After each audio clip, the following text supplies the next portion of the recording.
11 most rare cars of all time, and starting from the Bristol 412. Produced by Bristol Cars, a company with a rich history which was born out of the Bristol Aeroplane Company in 1945. After World War II, they needed to branch out, and that's when they teamed up with Fraser-Nash to create cars based on BMW designs. This collaboration gave birth to the Bristol 400, a luxurious car that set the standard for the brand's future. As time went on, Bristol started using American V8 engines in the 1960s, which gave their cars a serious boost in performance. This combination of British craftsmanship and American muscle became Bristol's signature style. At the core of Bristol's philosophy was the idea of creating custom, handmade cars for a select group of customers. They weren't interested in mass production like other car companies. Instead, they focused on quality, exclusivity, and attention to detail. This approach allowed them to carve out a unique spot in the car industry, appealing to people who wanted something special and one of a kind. Even as the car world changed, Bristol cars stuck to their guns, making a small number of meticulously crafted vehicles each year. And in 1975, Bristol introduced the 412, which was a big departure from their previous models. Designed by the Italian coach builder Zagato, the 412 had a unique Targa-style roof, which was rare for luxury cars at the time.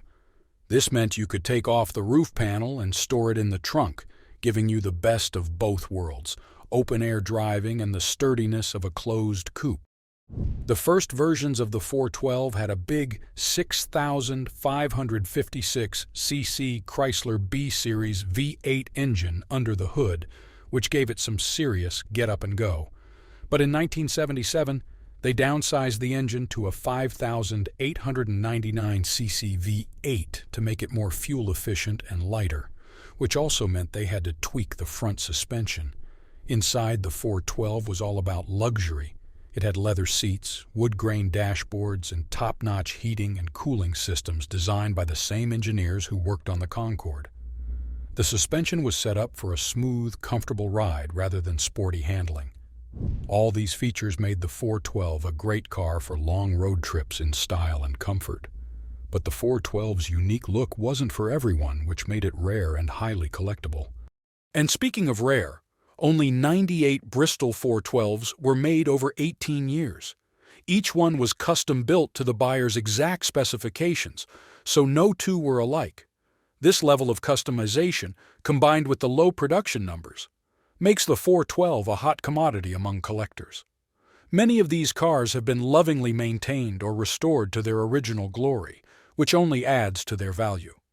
Nowadays, a well-kept Bristol 412 can easily fetch between £40,000 and £50,000. That's a testament not just to the car's rarity, but also to its enduring appeal and the craftsmanship that went into every single one. The Bristol 412 also had some notable variants like the Beaufighter and the Beaufort. Introduced in 1982, the Beaufighter was a turbocharged version of the 412, named after the Bristol Beaufighter aircraft from World War II. It had a Rotomaster turbocharger bolted onto the engine, which gave it a serious power boost and made it one of the fastest Bristols ever made. They also upgraded the transmission and drivetrain to handle all that extra power. With a top speed of 150 miles per hour, the Beaufighter showcased Bristol's engineering chops. But with only around 20 units made, it's incredibly rare and sought after by collectors. Later on, Bristol introduced the Beaufort, which was a true convertible designed mainly for the European market. Unlike the 412's Targa roof, the Beaufort had a fully automated convertible top, giving you the full open-air experience. It also had a bigger fuel tank, so you could cruise around Europe without having to stop for gas all the time. The Beaufort was even rarer than the Beaufighter, which only added to its exclusivity.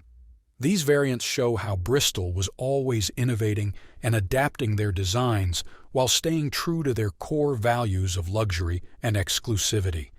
Now, looking back at Bristol Cars' legacy, it's clear that their success was built on a dedication to engineering excellence and exclusivity. They managed to switch from making airplanes to making cars, which set the stage for their unique approach to car building. When they started using Chrysler V8 engines in the 1960s, It was a game-changer that boosted their car's performance and reliability. This decision played a key role in shaping models like the 412 and its variants. The TVR Tasmin, also known as the TVR 281, is a rare and unique sports car with a fascinating history. First introduced in 1980 by British automaker TVR, the Tasmin kicked off the company's Wedge series, known for its sharp, angular design. When it comes to the Tasman's design and development, it was way ahead of its time. Oliver Winterbottom created the car's wedge-shaped body, inspired by the popular futuristic looks of the late 1970s and early 1980s. The fiberglass body panels not only gave the Tasmin its one-of-a-kind appearance, but also kept it lightweight and nimble. Ian Jones worked on the chassis, creating a tubular steel space frame that made the car super rigid and safe. The Tasman's design was a big change from the rounder shapes of earlier TVR models, setting a new path for the company's future cars. Inside, the Tasmin was designed to be both practical and comfortable, with a layout that put the driver first. Now, let's talk about the Tasman's engine and performance. The car's 2.8-liter Ford Cologne V6 engine set it apart from other sports cars of the era. This engine was known for being reliable and delivering good performance with 160 horsepower in the Series 1 models. Combined with the car's lightweight build, this power led to impressive acceleration and top speed for its time. The later Series 2 models had a slight drop in power to 150 horsepower, but still had strong performance. The Tasman's handling was even better thanks to its well-tuned suspension system, with double wishbones in the front and semi-trailing arms in the rear. This setup struck a good balance between a comfortable ride and sporty handling. TVR didn't make a ton of Tasmans, which is why they're so rare today. The company made around 1,167 V6 Tasman models, including different versions like the 2-seater coupe, 2+2 coupe, and convertible. The Tasman 200, with its smaller 2.0-liter engine, was even rarer. Later on, the Tasman 350i was introduced with a more powerful Rover V8 engine, adding to the variety in the lineup. These low production numbers were partly because TVR was a small manufacturer focused on hand-built, high-quality vehicles.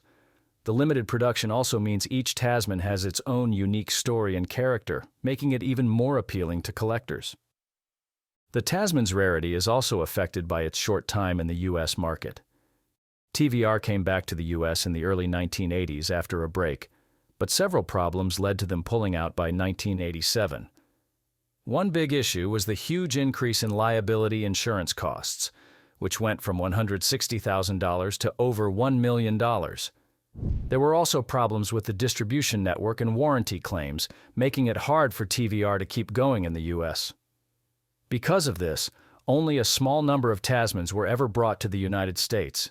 This scarcity has made the Tasman a highly sought-after collectible, especially in North America, where finding a well-maintained example can be tough. Inside, the Tasman had a driver-focused cockpit with a layout that emphasized ease of use and accessibility of controls. The dashboard was designed to be clear and straightforward, with all the necessary information easily visible to the driver. These design choices helped the Tasman stand out in a market full of more conventional sports cars. The 1960 Panhard PL17, a truly unique French car. Made by Panhard et Levasseur, one of the oldest car companies in the world, started way back in 1887.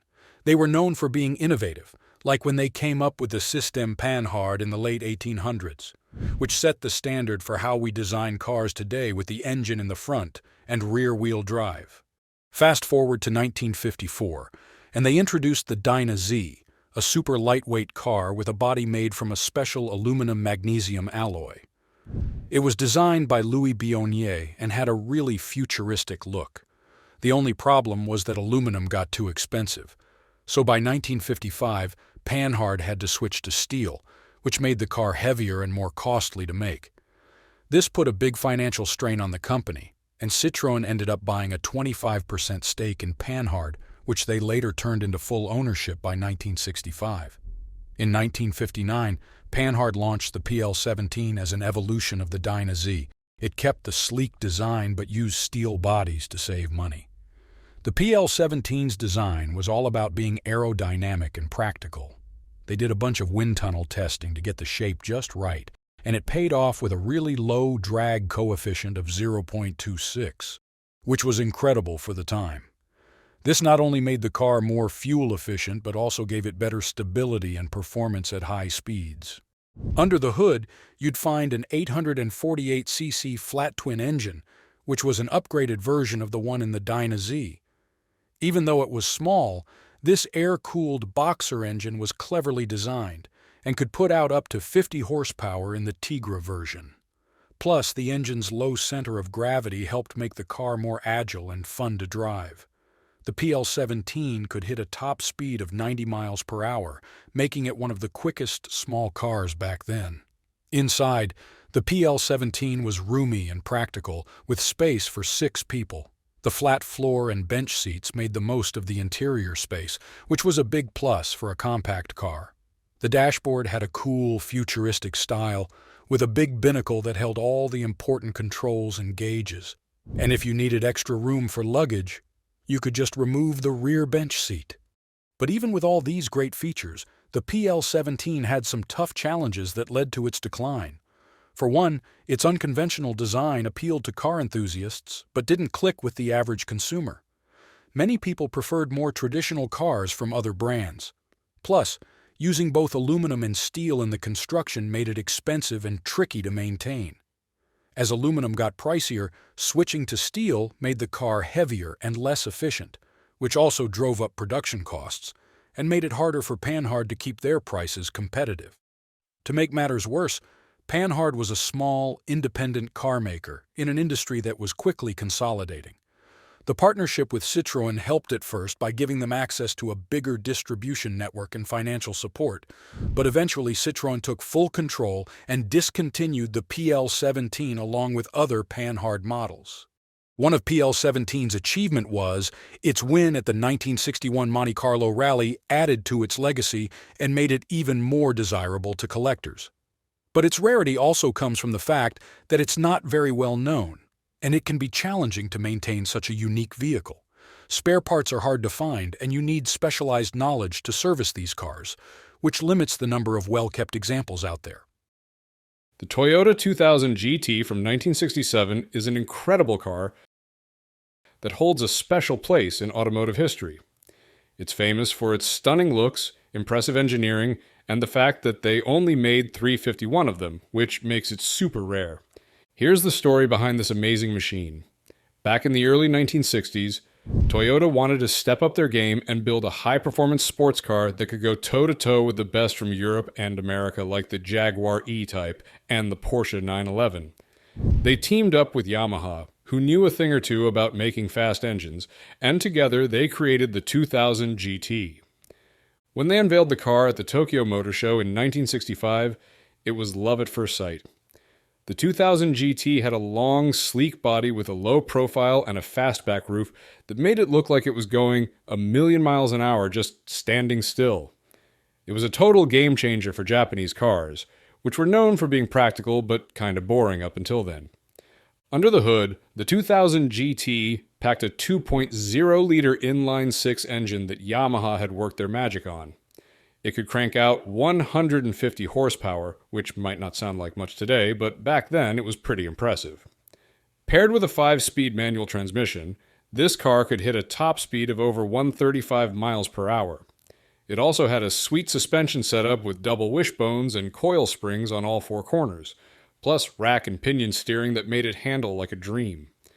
Inside, the 2000 GT was just as cool as it was on the outside. It had a gorgeous rosewood dashboard, comfy leather seats, and a steering wheel that looked like it belonged in a spaceship. The gauges were top-notch too, with a tachometer, speedometer, and all the other dials you need to keep an eye on your engine. Oh, and did I mention it had pop-up headlights? Yeah, this car was ahead of its time in so many ways.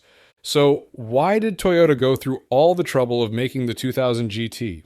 Well, they wanted to show the world that they could build a serious performance car, not just reliable everyday rides. The 2000 GT was like their superstar athlete, the one they could point to and say, "See, we've got skills." It was never about making a ton of money off this car. In fact, it cost a lot to build and they didn't profit much from it. But it did exactly what they wanted. It made people sit up and take notice of Toyota as a force to be reckoned with. Now, about that rarity factor. With only 351 ever made, getting your hands on a 2000 GT is like finding a needle in a haystack. And if you're in the US, good luck. Only around 60 of them were sold here. But it's not just the limited numbers that make this car so special.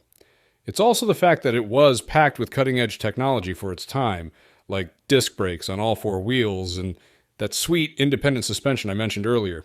Plus, the 2000 GT had a brush with fame when it appeared in the James Bond movie You Only Live Twice in 1967. Seeing Sean Connery's 007 behind the wheel of this Japanese supercar was a big deal, and it helped cement the 2000 GT's status as an icon. So there you have it, the story of the incredible 1967 Toyota 2000 GT. It's a car that changed the game for Toyota and for Japanese automobiles in general. It showed that they could hang with the big boys from Europe and America and do it with style, performance, and innovation. Today, the 2000 GT is a true collector's item, a rare and cherished piece of automotive history that represents the best of what Toyota could do. It's not just a car, it's a legend. The Ford LTD LX, made in 1984 and 1985, is a car that many people have forgotten about, but it's got a really cool story behind it. Back in the day, Ford wanted to make a car that would be fun to drive, but also practical for families. They used the same platform as the Mustang, called the Fox platform, to create the LTD LX. At the time, American car companies were trying to come up with exciting new designs, and the LTD LX was part of that trend. Ford's goal was to make a car that would compete with European and Japanese brands by combining the power of an American muscle car with the practicality of an everyday car. Under the hood, the LTD LX had a powerful 5.0-liter V8 engine, just like the one in the Mustang. This engine could produce 165 horsepower, which was pretty impressive for a sedan back then. The car also had a 4-speed automatic transmission, making it easy for anyone to drive. But the LTD LX wasn't just about straight-line speed. It had some serious upgrades to make it handle better, too.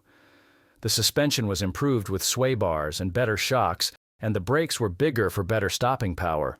It even had a special rear differential that helped the car grip the road better. On the outside, the LTD LX had some unique styling touches that made it stand out from other sedans.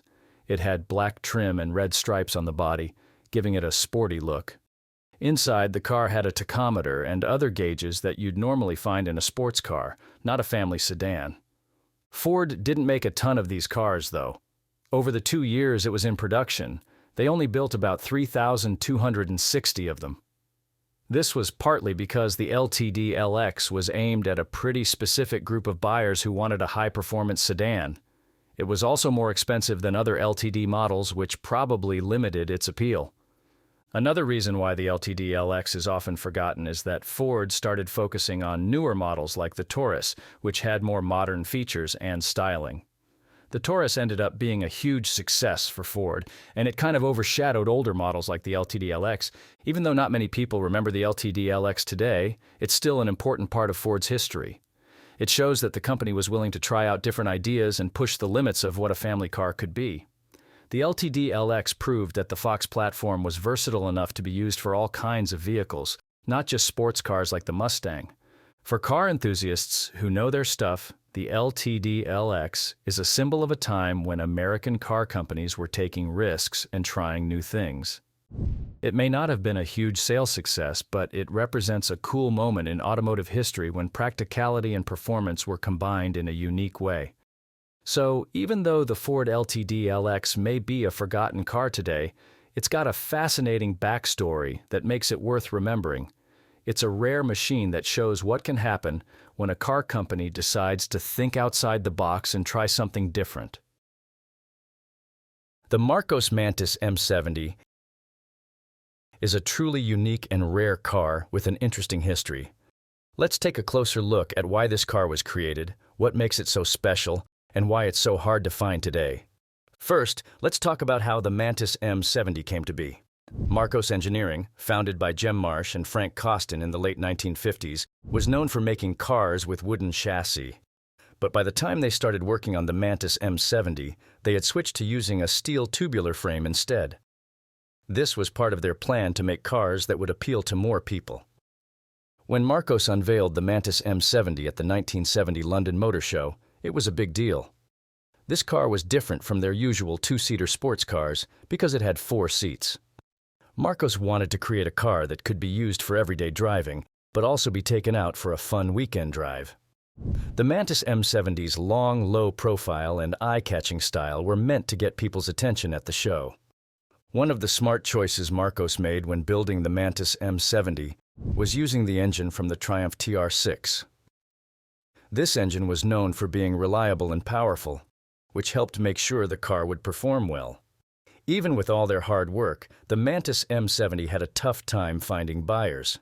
Part of the reason was its unusual design, and another was that Marcos was having money problems at the time. Now let's dive into what makes the Mantis M70 special. It was built with a steel tubular chassis that made it strong and long-lasting. The suspension used coil springs on all 4 wheels to make the ride smoother and the handling better. The rear suspension had a live axle with trailing links and an A bracket, which was common for sports cars back then. The Mantis M70's design is one of the things that really makes it stand out. It's 15 feet 6 inches long, which is pretty long for a car, but it's also only 3 feet 10 inches tall, making it one of the lowest cars you could buy. This low height gives it a cool, sleek look. Inside, there's a surprising amount of space for a sports car. The back seats have more legroom than most sports cars from that time, which makes it more practical for daily use. Under the hood, the Mantis M70 has a 2.5-liter straight-six engine from the Triumph TR6. This engine can make about 150 horsepower, allowing the car to go as fast as 125 miles per hour. The car's lightweight also helps it handle well and feel responsive on the road. So, why did Marcos decide to make the Mantis M70? They wanted to reach more customers. Before the Mantis M70, Marcos mostly made two-seater sports cars that were loved by enthusiasts, but didn't appeal to as many regular people. By making a 4-seater Grand Tourer, Marcos hoped to attract younger buyers who wanted a car that was fun to drive, but also practical. This was especially important because the company was having money troubles and needed to sell more cars to stay in business. Marcos advertised the Mantis M70 as a fancy, high-performance car for young professionals. They designed it to be appealing to people who wanted a car that was exciting to drive, but could also be used every day. The roomy interior and practical features made it a realistic choice for those who needed more than just a weekend toy. However, the Mantis M70 launched during a time of economic uncertainty, which made it hard for Marcos to sell as many as they wanted. Plus, not everyone liked the car's unusual design, which made it even harder to sell. Despite these challenges, the Mantis M70 is still an important part of Marcos's history. It shows how ambitious they were and how willing they were to try new things. One of the most interesting things about the Marcos Mantis M70 is how rare it is. Marcos only made 32 of them between 1970 and 1972. They didn't make many because of several reasons, like the car's unusual design, the company's money problems, and the economy in the early 1970s. And shortly after the Mantis M70 came out, Marcos went bankrupt, which forced them to stop making the car. Later, a company called Autotune UK bought Marcos's assets, including the molds and rights to make the car. In the mid-1980s, they made a few more kits called Autotune Mirages. But these kits weren't mass-produced, so the original Mantis M70 is still very rare. Today, collectors are always on the lookout for the few Mantis M70s that are left. Experts think there are only 6 or 7 of these cars still around, and some of them are shown at classic car events around the world. The Mantis M70 is so valuable to collectors because it's rare, has a unique design, and is an important part of car history. The Janetta G21 is a fascinating sports car that was created by Ginetta Cars, a British company founded by the Wachlet brothers back in 1958. These guys were total car nuts and loved engineering, which led them to start their company in Woodbridge, Suffolk. At first, they focused on making kit cars for racing and sports use, and they had a lot of success with models like the G4 in the early 1960s. This helped establish Ginetta as a company that could build lightweight, high-performance sports cars that could really compete on the track.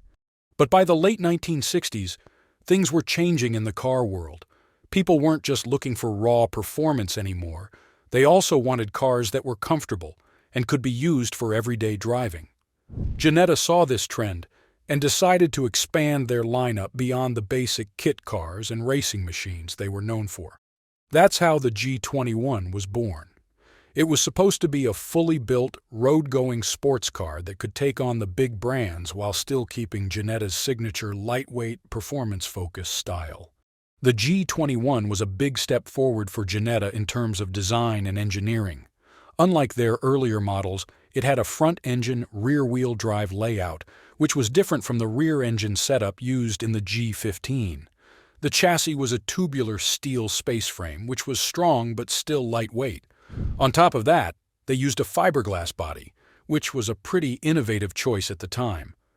Fiberglass was light and easy to work with, making it perfect for a sports car like the G21. When it came to engines, Ginetta offered two main options for the G21. The first was a 1.75-liter four-cylinder engine that came from the Roots Group, specifically the Sunbeam Rapier. The second was a bigger 3.0-liter Ford Essex V6 engine. This gave buyers a choice between different levels of performance. The four-cylinder engine could put out around 85 horsepower, while the V6 could crank out up to 137 horsepower.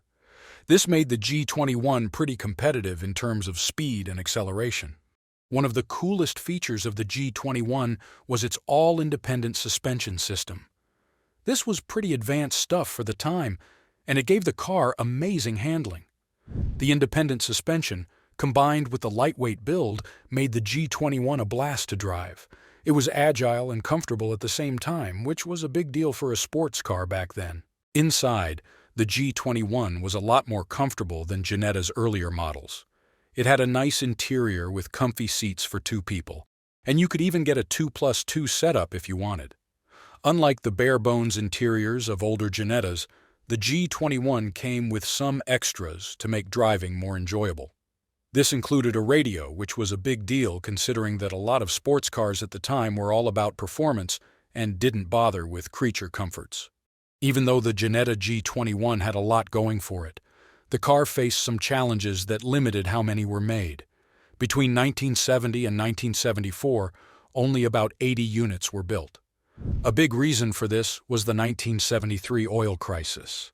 When fuel prices shot up, people started losing interest in sports cars, which were seen as gas guzzlers compared to other types of vehicles. On top of that, Ginetta was a small company with limited resources. It was tough for them to compete against bigger, more established brands that had more marketing muscle and better distribution networks. The niche market that Ginetta was targeting with the G21 was also pretty small, which made it even harder to sell a lot of cars. Despite these challenges, the G21 made a lasting impression on the people who got to experience its combination of performance and practicality. Today, the Janetta G21 is a rare and collectible classic car.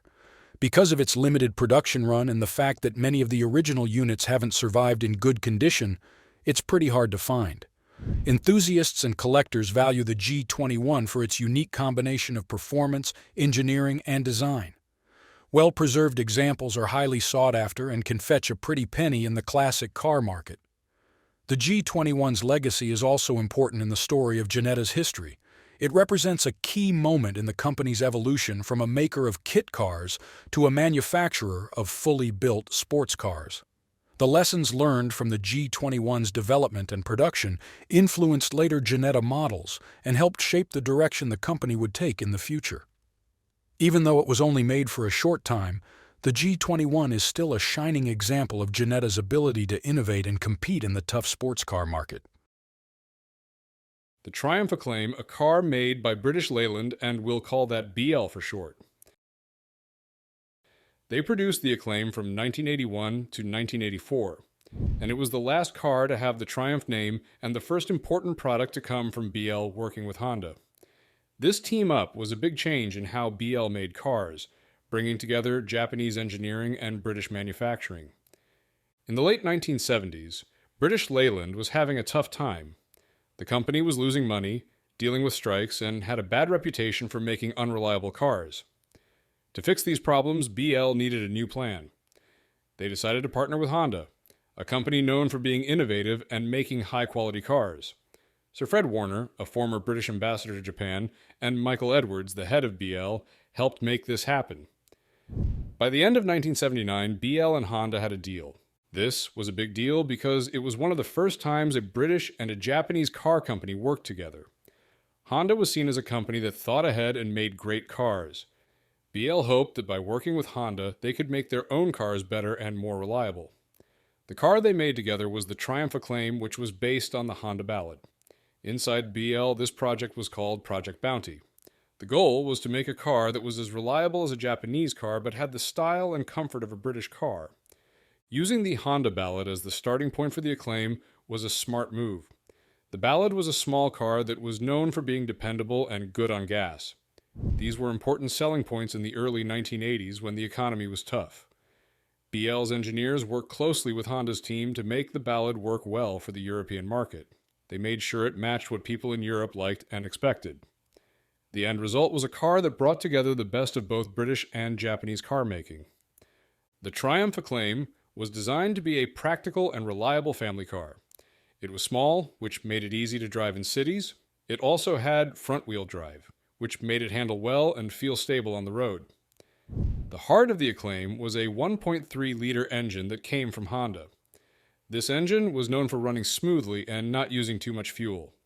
These were big advantages when gas prices were high. The Acclaim's engine made about 70 horsepower, which was enough for everyday driving. Inside, the Acclaim was simple but functional. The dashboard was clean and easy to read. The seats were comfortable, but the back seat was a bit cramped for bigger families. Even so, driving the Acclaim was pleasant, the steering was responsive, and the ride was smooth. Most Acclaims had a 5-speed manual transmission, but you could also get a semi-automatic gearbox called the Trio-matic. This was a good option for people who wanted an easier driving experience. For its time, the Acclaim had a lot of features. It came with an AM/FM radio, seats that reclined in the front, and a heater. The nicer trim levels added extras like a sunroof, alloy wheels, and better materials inside. The Avon Acclaim was a special edition that really stood out. It had leather seats, wood trim, and special paint colors. Another cool version was the Avon Turbo. It had a turbocharger that boosted the engine's power to 105 horsepower. It also had sporty touches like alloy wheels and decals on the sides. When the Triumph Acclaim came out in 1981, it quickly became popular in the UK. People liked that it was reliable, well-built, and good on gas. This was a big improvement over many of BL's earlier cars. The Acclaim did so well that it was the 7th best-selling car in Britain in 1982 and the 8th in 1983. This was a big deal for BL, a company that had struggled with quality and reliability for a long time. Even though the Acclaim was a success, not everyone liked it. Some people thought it looked too plain and didn't have the style of older Triumph cars. Also, while the car was reliable, it was known to rust, especially in the UK where it rains a lot. Still, the Acclaim did well overall and was built well. This helped people trust BL's cars again. It also set the stage for more partnerships between British and Japanese car companies in the future. Nowadays, the Triumph Acclaim is a rare and collectible classic car. It's rare partly because a lot of cars from that time have disappeared over the years. Also, only a small number of the special editions were made. In 2020, there were only 125 Triumph Acclaims still registered to drive in the UK. Another 258 were registered as off the road, SORN, which means they're not being driven. This low survival rate has made the car more desirable to people who love classic cars and collect them. The Avon Acclaim and Avon Turbo are especially hard to find and in high demand. The Avon Acclaim had fancy touches like leather seats, wood trim, and unique two-tone paint jobs. These made it stand out from the regular Acclaims. The Avon Turbo is even rarer. It had better performance and a sportier look. Only a few Avon turbos are known to still exist today. For Triumph Acclaim collectors, these models are the most prized because they're so scarce and different. The Panther J72 is a one-of-a-kind car with a fascinating history. It was made by Panther Westwinds, a British company started by Robert Jankel in 1972. Jankel wanted to build high-end sports cars that mixed modern tech with classic looks. The J72 was Panther Westwind's first car, and they only made about 368 to 376 of them from 1972 to 1986. The look of the Panther J72 was heavily inspired by the Jaguar SS100 from the 1930s, which was known for being stylish and sporty. Panther Westwinds wanted to capture the cool factor of the SS100, but with modern mechanical parts to make it reliable and high-performing. This blend of old-school looks and new-school engineering was a big draw for car lovers who liked the classic style, but wanted something they could actually drive every day. The J72's body was carefully crafted by hand out of aluminum, which is lightweight and tough. It had a long hood, round headlights, and wire spoke wheels that gave a nod to the classic cars from before World War II. Inside, the J72 was decked out with fancy touches like leather seats and wood dashboards that could be customized to the buyer's taste. This attention to detail and the ability to make each J72 unique was a big part of its appeal. Plus, the J72 had modern Jaguar engines, from a 3.8-liter straight-six to a beefy 5.3-liter V12, which gave it way more power than the original SS100. These engines could deliver some serious horsepower and speed, making the J72 not just a pretty face, but also a blast to drive. It even had a better cooling system with extra air intakes to keep it from overheating. Building the Panther J72 was a mix of old-school craftsmanship and modern engineering. Panther Westwinds, based in Surrey, England, had skilled workers who had experience with luxury brands like Rolls-Royce. These artisans could build each J72 with a ton of care and precision, making sure they were top-notch and exclusive. You could see their dedication in every detail of the car, from the perfect panel alignment to the fancy interiors. Each J72 was made to order, so customers could pick from different options and customizations. They could choose the engine type, paint color, leather for the seats, and even the finish on the wood inside. This custom approach meant that no two J72s were exactly the same, which made them even more exclusive and cool. But building a J72 took a lot of time and work, so they could only make so many of them. Unfortunately, Panther Westwinds started having money troubles in the late 1970s, even though the J72 and their other models were doing well. They had a hard time managing costs and keeping production going, partly because making these handcrafted cars was really expensive and they couldn't make that many of them.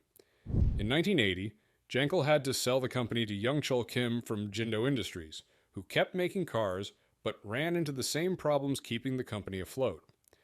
Under Kim's ownership, Panther Westwinds kept making the J72 and other models like the Panther DeVille and Panther Lima. But the company still wasn't financially stable. Kim tried to turn things around by introducing new models and expanding the market, but it wasn't enough to secure long-term success. In 1987, the SsangYong Group, a big South Korean company, bought Panther Westwinds. SsangYong wanted to bring Panther's expertise into their own car-making business. Despite all these ownership changes, the Panther J72 kept being made, although in small numbers. The brand stayed focused on high-quality, handcrafted cars, which still attracted a small but loyal group of customers. Robert Jankel actually managed to buy back the Panther name in 2001, hoping to revive the brand and get back into the sports car market. Sadly, his unexpected death in 2005 put a stop to those plans, leaving the J72 as one of the lasting legacies of his vision for luxury and performance. One of the cool things about the J72 was how it mixed classic design with modern reliability. Unlike a lot of other vintage-inspired cars that were all about looks, the J72 had modern features like better cooling and suspension. This made the car not only beautiful but also practical and fun to drive. The inside of the J72 could be decked out with luxurious materials like high-quality leather and polished wood, creating a rich and comfy driving experience. The Panther DeVille, another version of the J72, was stretched out and had a V12 engine. This model was for people who wanted even more luxury and space. The Panther Lima, which came out in 1976, used technology from General Motors and had a different look with a more rounded shape. The Lima was later replaced by the Callista in 1984, which used a Ford six-cylinder engine and kept up the tradition of customizable, high-quality roadsters. Today, the Panther J72 is a highly sought-after collectible among classic car enthusiasts. Its limited production run, along with its incredible craftsmanship and unique design, makes it a car that everyone wants. Collectors love the car not just for its good looks, but also for its performance and the story behind how it was made. The J72 represents an important part of car history, mixing the elegance of pre-war designs with the reliability and progress of modern engineering. The Jaguar XJ12 came out in 1972. This luxury sedan was special because it had a strong engine, looked great, and had some really advanced tech for its time. The story of the XJ12 starts with Jaguar, a British company that's been making fancy cars since 1922. By the late 1960s, Jaguar needed something new to make people excited about their cars again. That's where the XJ series came in, starting in 1968. The XJ name actually meant Experimental Jaguar, which shows how new and different these cars were. The XJ12 showed up a few years later in 1972. It was the top-of-the-line version of the XJ series. What made it really stand out was its big 5.3-liter V12 engine. This was the same engine used in Jaguar's famous E-Type sports car. The XJ12 was actually the first car in the world to have a 12-cylinder engine that was made for lots of people to buy, not just a few rich folks. When Jaguar was working on the XJ12, they wanted to make a car that was as fast as a sports car but as comfy as a luxury car. Putting a V12 engine in a sedan was a bold move, but Jaguar wanted to show they could make something really special. They also wanted to compete with other luxury brands like Mercedes-Benz and BMW, which were getting more popular. Now let's talk about what made the XJ12 so impressive. Its 5.3-liter V12 engine could make about 250 horsepower. This meant the car could go from 0 to 60 miles per hour in about 7.4 seconds, which was really fast for a big car back then. It could also reach a top speed of around 140 miles per hour, making it the fastest four-door car of its time.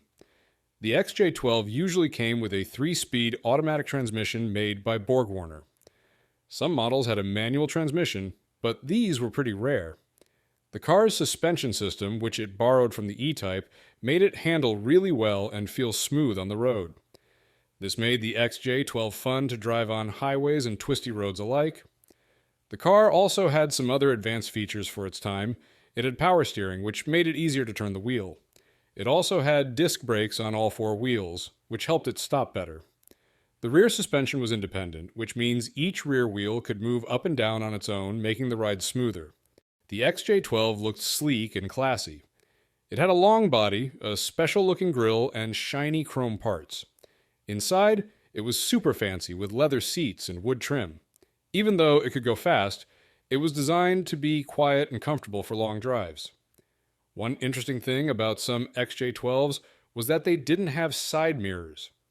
This was because Sir William Lyons, who started Jaguar, liked how the car looked without them. You could see this on many of the cars in showrooms and even on Lyons' own cars. Inside the XJ12, everything was about luxury. The seats were really comfy and covered in high-quality leather. The dashboard had wood on it, which made the inside feel warm and fancy. It also had electric windows, air conditioning, and a good sound system, which were all considered really fancy features in the early 1970s. Even though the XJ12 was an impressive car, it didn't sell as well as Jaguar hoped. One big reason was the oil crisis in the 1970s. Gas prices went up a lot, and people didn't want cars that used a lot of fuel. The XJ12 only got about 12 miles per gallon, which was pretty bad even for that time. Another problem was that the V12 engine was complicated and expensive to take care of. This scared away some buyers. In the end, Jaguar only sold about 3,235 of the first version of the XJ12. This makes it a pretty rare car today. It's also hard to find XJ12s in good condition because it costs a lot to fix them up. Many owners decided to get rid of their cars or change them instead of fixing them to look like they did when they were new. The XJ12 was also really expensive compared to other luxury cars at the time. This meant that only very rich people could afford to buy one. But even for rich people, the high cost of gas and maintenance made owning an XJ12 expensive. Because of this, many XJ12s weren't taken care of well over the years, which is another reason why they're rare today. The Bond Equipe is a rare and interesting British sports car that was made by Bond Cars Limited between 1963 and 1970. What makes this car so special is a combination of its unique history, cool design, and the story of the company behind it. Bond Cars Limited started out in Preston, England, making affordable three-wheeled vehicles like the popular Bond mini car, which came out in 1949. These early cars were really basic, often using small motorcycle engines to keep them cheap to buy and run. The success of the mini car allowed Bond to start thinking about making four-wheeled cars to compete in a bigger market and appeal to more customers. When it came to designing the Bond Equipe, the company made some innovative choices. They used a fiberglass body, which was pretty cutting edge at the time. Fiberglass is lighter than metal and doesn't rust, which is a common problem for cars. The Equipe's design was modern and sporty, with a sleek aerodynamic shape that looked great and helped the car perform better. Bond also decided to use the chassis from the Triumph Herald, which was a smart move. It saved them money on development and made sure the car had a solid foundation. By working with Triumph, Bond was able to make the most of both companies' expertise. The Bond Equipe came in a few different models, each with its own cool features. The GT2+2 was the first one and had room for 4 people, making it practical for small families or anyone who needed extra space. It had a 1,147cc engine from the Triumph Spitfire, which gave it pretty good performance for its size. In 1964, Bond introduced the GT4S, which had a redesigned body with twin headlights and a bigger interior. It was more refined, with better finishing and extra features like a trunk that actually opened.